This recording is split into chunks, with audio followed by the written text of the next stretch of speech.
Creativity takes energy.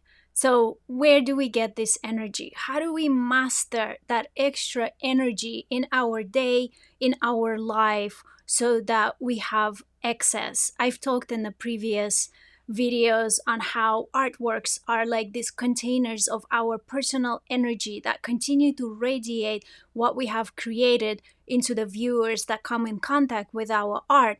Now, where do we get this energy? How do we become that vessel that can shine through to the work? So in this video, I want to talk about 3 energy thieves that are like the patterns I see in life that I myself for years and years have given my energy away to, and now I see it so clearly. So I'm going to share them with you, and possibly you will start to notice them as well. And any wins that you have, any observations, please share in the comments, because that way we can continue this conversation and we multiply each other's experience. So the first energy thief that I see all the time, is the feeling of not enoughness. So the first one is not enough. That feeling of not enough. I'm not good enough, I'm not tall enough, I'm not short enough, you know? So in my personal context of my life, one of the big dreams that me and my husband have for our family is to build this beautiful house on our land made of hempcrete or natural materials, so that it's kind to the earth, it's kind to its dwellers, it's warm and it's just beautiful, like this massive dream. And we've held this dream already for 20 years. Imagine 20 years. And it's not like we're sitting on our hands. We keep moving towards it. We've moved countries a few times. We have now purchased our land. It's been years that we've looked for the place to live and to settle. And we've purchased our land. And it took us 2 years to buy the block of land. It took us another 2 or 3 years to actually move to the land. And we moved before we are ready. We just, that pressure of having the dream and not acting on it. So this is an interesting distinction. So there can be an action out of not enoughness that tells, like, let's say to me, I'm going to talk about me, personal experience. If a feeling tells me this rented property is not good enough, I'm going to run away and I'm going to go live on my property, whatever it takes, that's actually not going to work, because it is coming out of this space of scarcity and fret and this tight energy, and it's literally not going to work. Now, the way it happened, it was more like, I have this dream. I really want this. And you know what? I don't know how it's going to work, really, because it's a raw land. There's no dwelling on it. There's not even electricity or water connection. I have no idea how to make this happen, but I want to. And I put this dream, this energy charge behind this dream. And what we did is we started going onto the property and we were just slashing the undergrowth bush to just, I don't know, like, I guess the idea was like, let's create a little bit of a space so that we can have a picnic here. And the next step, let's create more space so that we can maybe put a tent here and sleep the night. I really wanted to have a night out in our property. And step by step, somehow gradually, I if I was to just try to like track every moment of it, just step by step, more and more, we have made our way and we're living on the property now in a tiny house. So that's a side story to give you context for an example of the feeling of not enoughness. And also, actually, it's really valuable to show the difference between acting on a dream and a positive charge and acting out of a space of not enoughness. So this was an act of dream. So we did it and we're here and we're happy. And now We are happy that we are here. And of course, there's this huge feeling of not enoughness, of like, this house is tiny and we still don't have the big house, and oh, da da da da, So it is so easy to fall into that space. And it can present itself in many ways that sound like very valid. Well, my family needs a home, my children need their own rooms. And it's all true. Uh, there can be a different color to each of these feelings. So in one scenario, it's like, ugh, I don't have a home, like I don't have a big house, my children don't have their own rooms. Granted, they're still little, but they will grow and they will become teenagers, and then they will need their own rooms. And this is where I trust that when that time comes, we'll figure it out.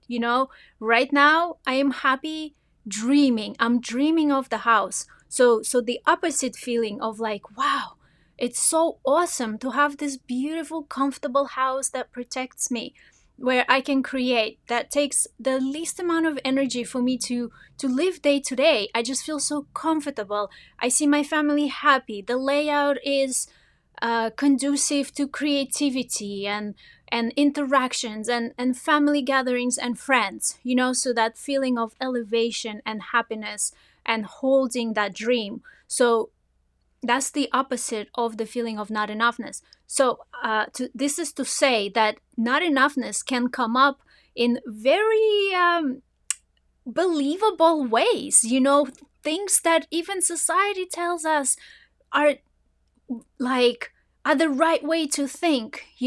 So the right way to think is what feels good to you. That's the right way to think, and it's the right way for you. For you. uh, Perhaps it's crazy to live on a land in a tiny house with family, to someone, right? And to another person it might be their dream. So it's really subjective. The point is to live your truth.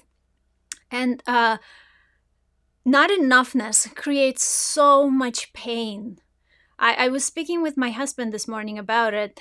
We were just, discussing this, and we were naming a few examples of where not enoughness may come up hidden. Oh, my children are not doing enough maths. Something as simple like that can actually um, spiral into a deep feeling, anxiety, and whatever else. So just to be really, really aware of when this feeling comes up. And of course, if you find yourself that you want to work on this, like, even if you're saying to yourself right now, that's not me, I don't feel that way, I really challenge you to walk through the day and just take note of when you're feeling that it's not enough. It's probably more than you would imagine. This tea is not hot enough.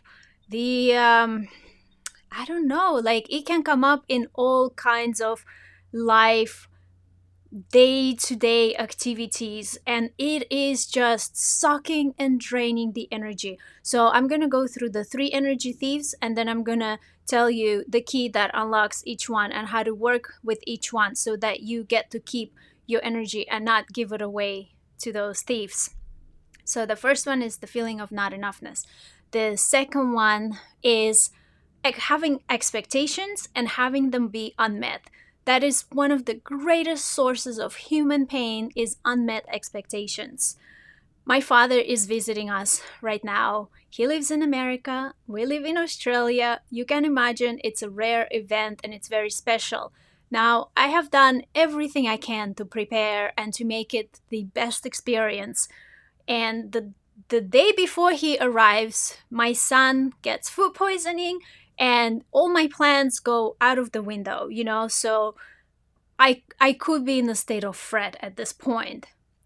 Then the next day, my father arrives. It is pouring rain.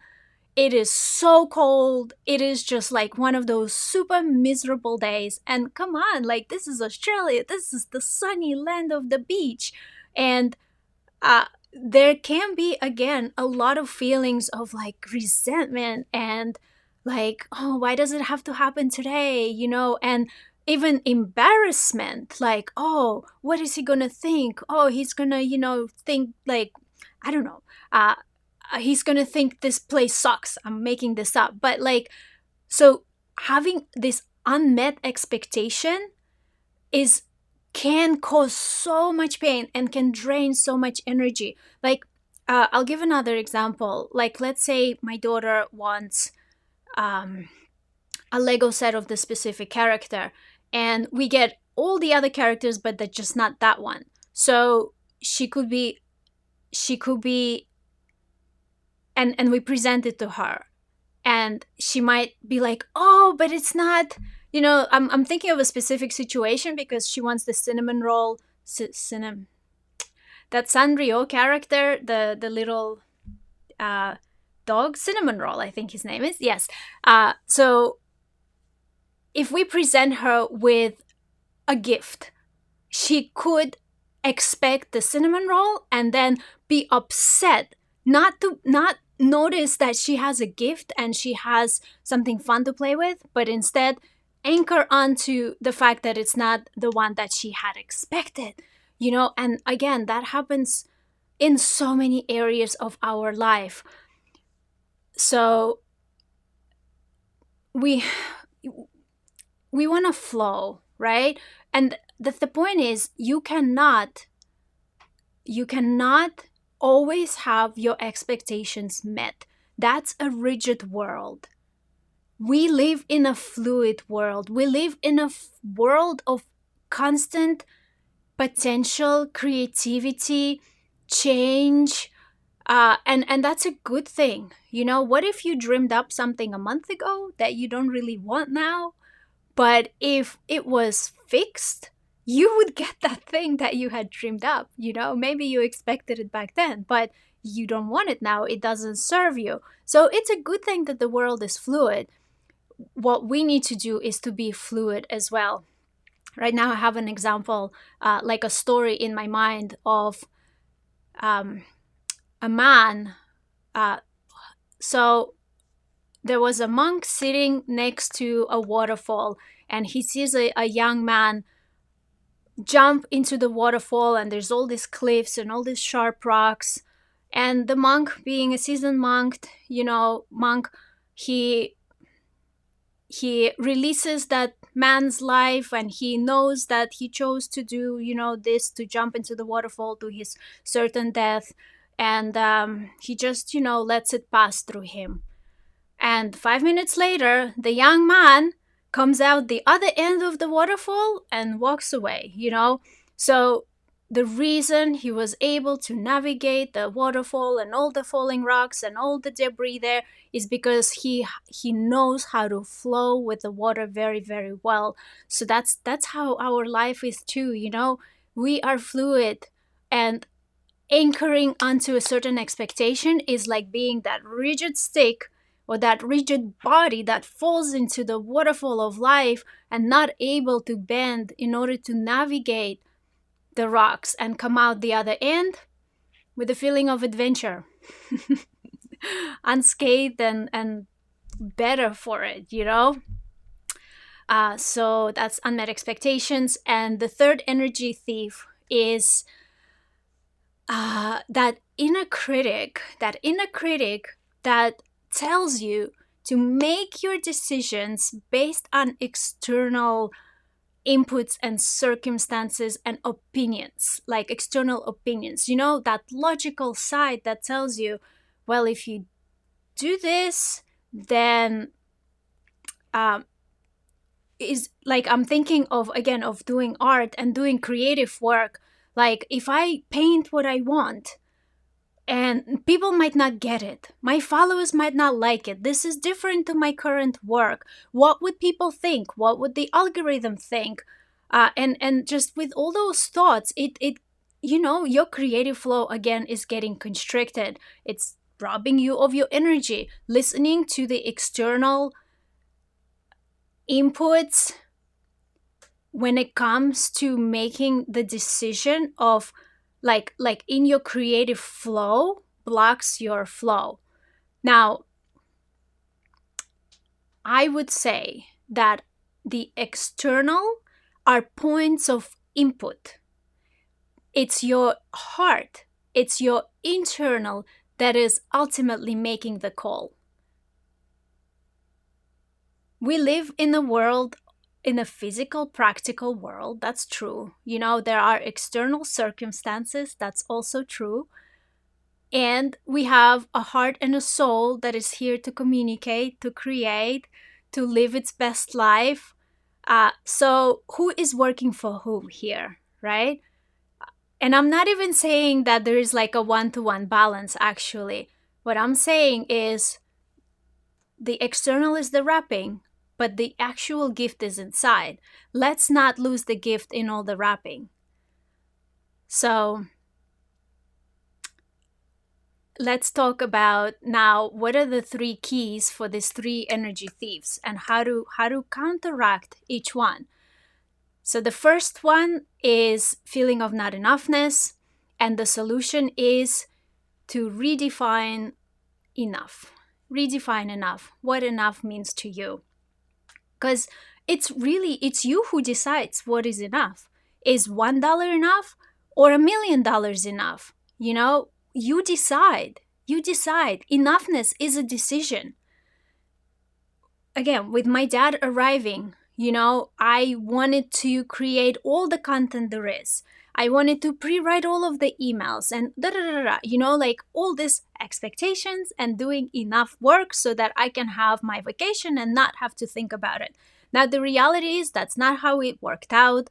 And waking up at the middle of the night, worrying about all the stuff that's not done, is not productive. It's not protecting my energy. It's not going to serve anyone. It's not going to create the desired result. It's only going to make me be tired and stressed. And it's not like it's going to make the stuff happen anyway.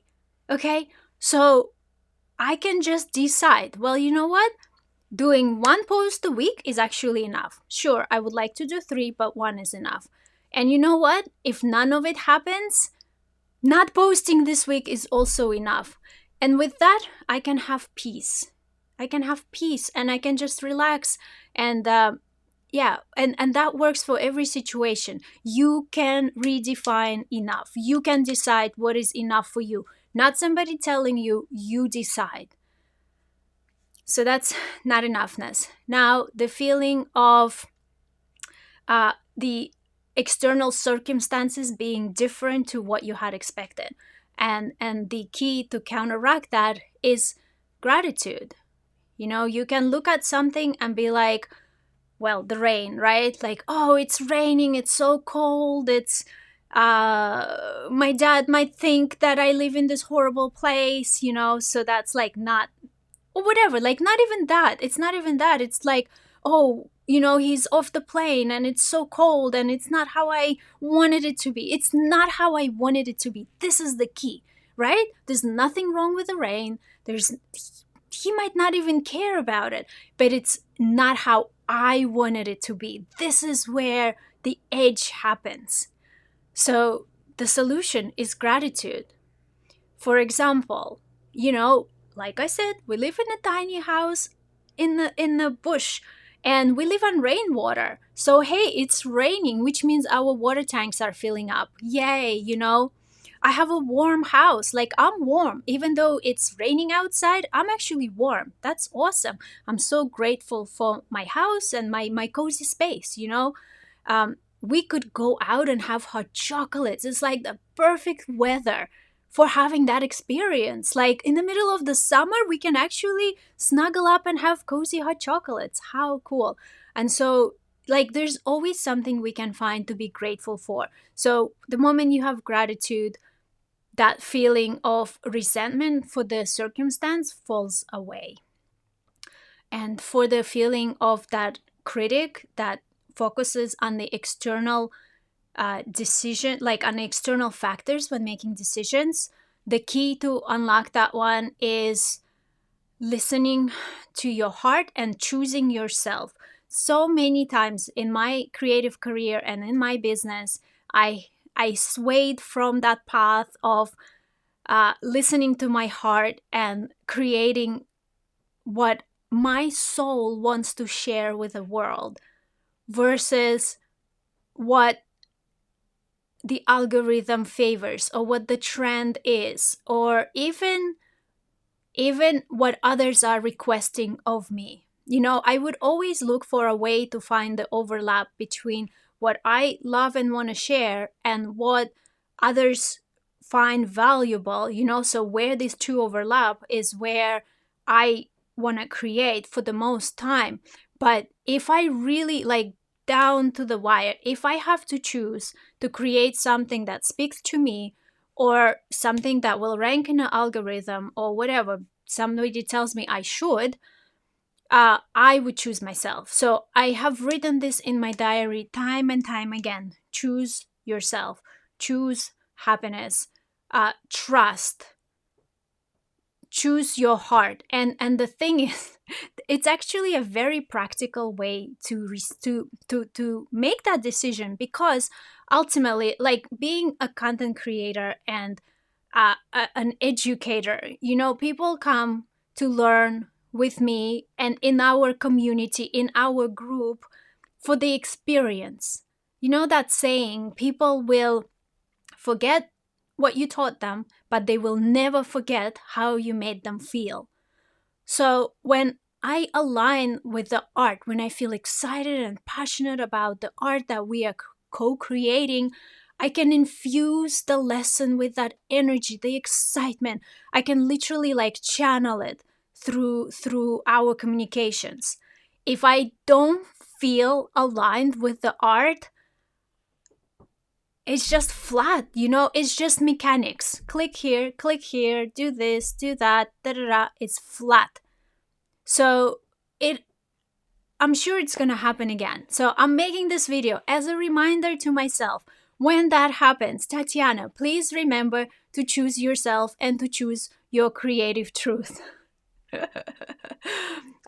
So these are the three thieves and the three solutions for these thieves to create more personal energy for you, more creative energy, so that you can create artworks that are charged and imbued with the maximum amount of energy, and reach and elevate and inspire the maximum amount of people that they possibly can. So shine your light, keep creating, and I'll see you soon.